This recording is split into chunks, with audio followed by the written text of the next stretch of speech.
Howdy. Before we begin this, I want to make a few things clear. I'm reminded of a couple quotes. I'm paraphrasing, of course, but young guy that I've been working with, I think he's 31. He said, and I'm paraphrasing, but he said basically, he's talking about Trump and everything's going on, how his mom gets all worked up and all this. And he's like, I just laugh about the whole thing. Nothing the government does affects me. My whole life, I'm just trying to live my life. They do anything they want, doesn't affect me. I'm just trying to live. The second one is from Harriet Tubman. And she was a big time player in the Underground Railroad and freeing the slaves and all that stuff. And she said, I freed a lot of slaves. And I could have freed a lot more if I could have just convinced them and make them understand that they were slaves. Need to make it clear. I am not a Democrat. I believe as far as a party goes and the people running the show and all that jazz, especially in D.C., those people are liars. They're crooks. Most likely, a lot of them sexual deviants and just despicable human beings. I also need to make clear that I am not a Republican. I believe that most of the people in that party, especially the ones in D.C., they're liars, crooks. They do what's in the best interest for them. Most likely, most of them, sexual deviants and just despicable human beings. You need to understand, there's two parties, them and us. Okay, all that being said, let's get into this. Big time deal here, election. Donald J. Trump gets in second term, 45 and 47, and man, he's got a plan. And there for about roughly 17 minutes or so, I had an ounce of hope.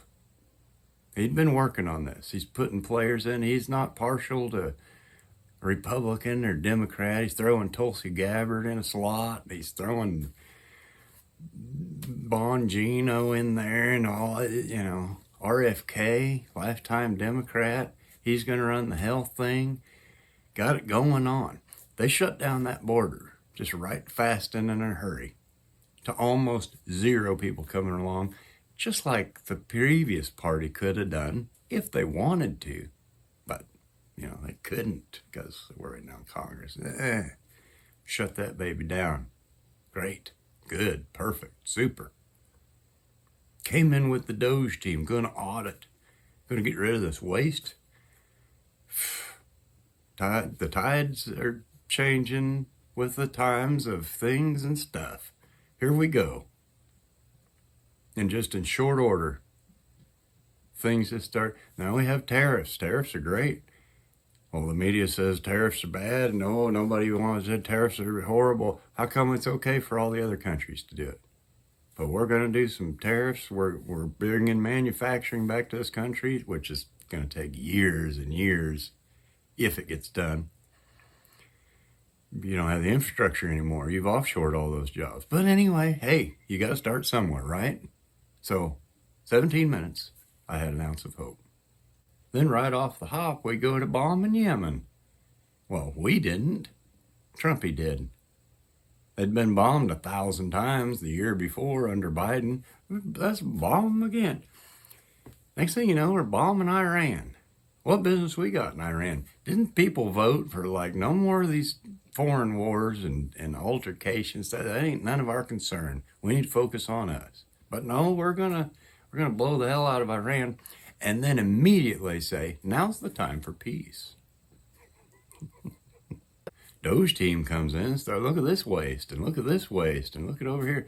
And not a single, that wasn't law. People misunderstand that. Doge team had no authority to make law. They're making recommendations for cuts. And not a single one of them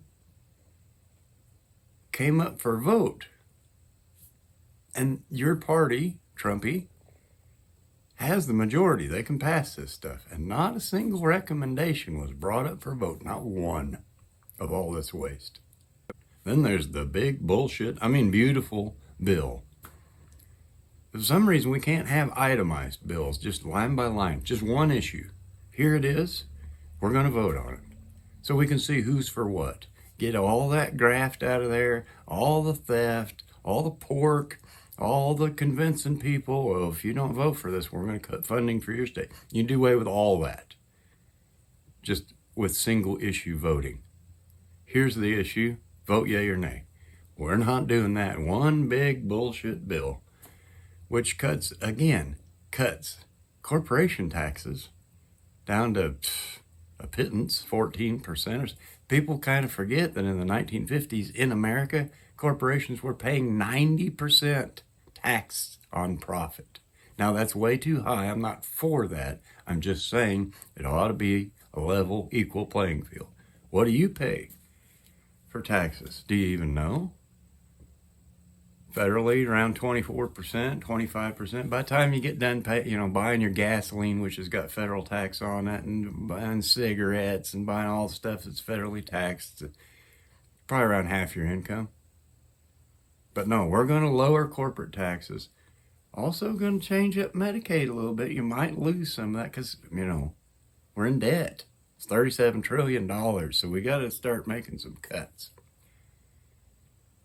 Doge never went to the Pentagon.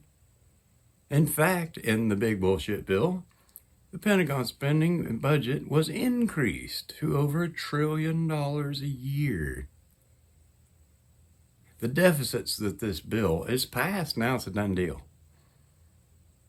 is going to be approximately $2 trillion a year, every year. Probably be more than that, because everything they do, they say is going to cost this, and ends up costing more than that. $2 trillion. And the equivalent, basically, of another COVID and all that inflation. What was it, $6 trillion? And it takes a while, but then all of a sudden the prices of everything rise. Not wages, but the, cost of living and stuff because of inflation. This bill's going to do exactly that. Well, then we went criticizing anybody that had a problem with the Jewish people, and if you criticize Israel, you might face some charges. Even just criticizing them. Getting into universities. Now, this is partially good and partially bad. We're going to cut your funding for reasons and things. Why are we funding them?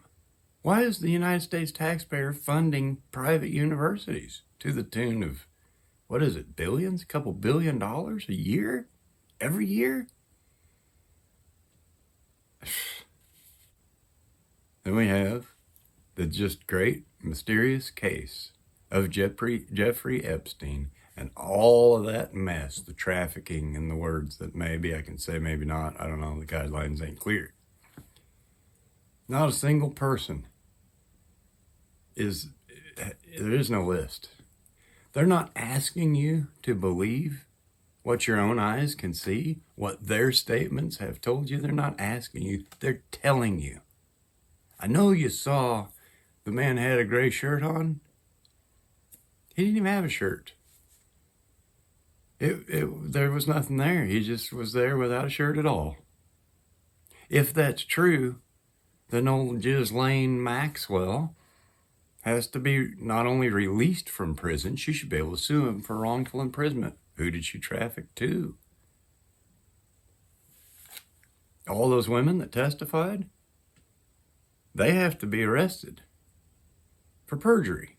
They lied under oath in a federal investigation. The people, the Kash Patel and the Dang Bongino, whatever, that came out and lied to our faces, Pam Blondie, those people all, if they had a shred of integrity and honesty, and we were forced to lie or whatever they're going to come out with after the fact, they would have resigned immediately and said, and it's just publicly, if they can't, maybe they sign non-disclosures or some other criminal crap to hide the thing and they can't speak on it. They just say, I couldn't work under those conditions. I had to resign. I had to get out of there, period. But did they? No, they came out and lied to our faces. And when Trump's asked about it, says, are we still talking about that? Not a single person has been arrested for all of this criminality that has shown up. The USAID, You know they're laundering money. Not a single arrest made. Not one. Point being in all of this is my understanding. See, I didn't vote. I didn't have a candidate to vote for. But the people that voted didn't vote for any of this crap. They wanted that border shut down and brought under control. There's a process to go through that I'm totally for. And that's great. Go through the process and do it legally. They wanted that border shut down. They wanted us out of the foreign entanglements. We didn't get that. They want this budgeting brought under control, the spending, because inflation's killing them. They ain't getting that. They ain't getting out of the foreign entanglements. He's still funding Ukraine, still sending them armaments. How can you say you want that war to stop? I mean, when he was campaigning, he said he could stop it in 24 hours. But how can you say, which he could, by the way, just cut off the funding and cut off the armaments? Boom, problem solved. But how can you stand there and say, I want peace, and then you're still giving them money and you're still giving them arms? So that didn't work out. The spending, the deficits, that ain't going to work out because you just passed the big bullshit bill that's going to add $2 trillion a year in deficit. Debt. Crippling. So you ain't getting that. You want it out of the foreign entanglements, that's what you voted for. You ain't getting that. Point being, this isn't working out. And there should be a mechanism to recall the President of the United States and get him out when he's ineffective, just like the last guy. Just like Biden, there should have been a mechanism to get him out. Not by the government. You don't investigate yourselves. We, the people, should have a mechanism to say, well, hey, this is not what we signed up for. You've lied to our faces. You're done. The trouble with that is, who are you going to get in there to replace him that has a shred of decency or honesty or integrity and is actually going to do the right thing? And if they did, my God, can you imagine the backlash? Another, I guess, kind of the point here. The American people need to get through their thick skulls that they have a power that they have not exercised since 1776. There's been little pockets, like the Athens, Tennessee, I think it was. I did a video on it. Been little pockets where things got changed, and they got changed in a hurry. They got changed in 1776. Seems like we just celebrated that. I don't know what you people are celebrating anymore. I guess maybe them and their efforts. The people hold a power that they don't use. There's two parties. Them and us. And you better understand that. All this other divisive crap, oh, my hair's blue and we got to kill babies and you can't kill babies. We're going to tell you how to live. And you got to put that aside and focus on what should be the focus. There's two parties. There's them and there's us. But to do that, the American people have to be able to focus for longer than a gnat. Set the other stuff aside, focus, major on the majors.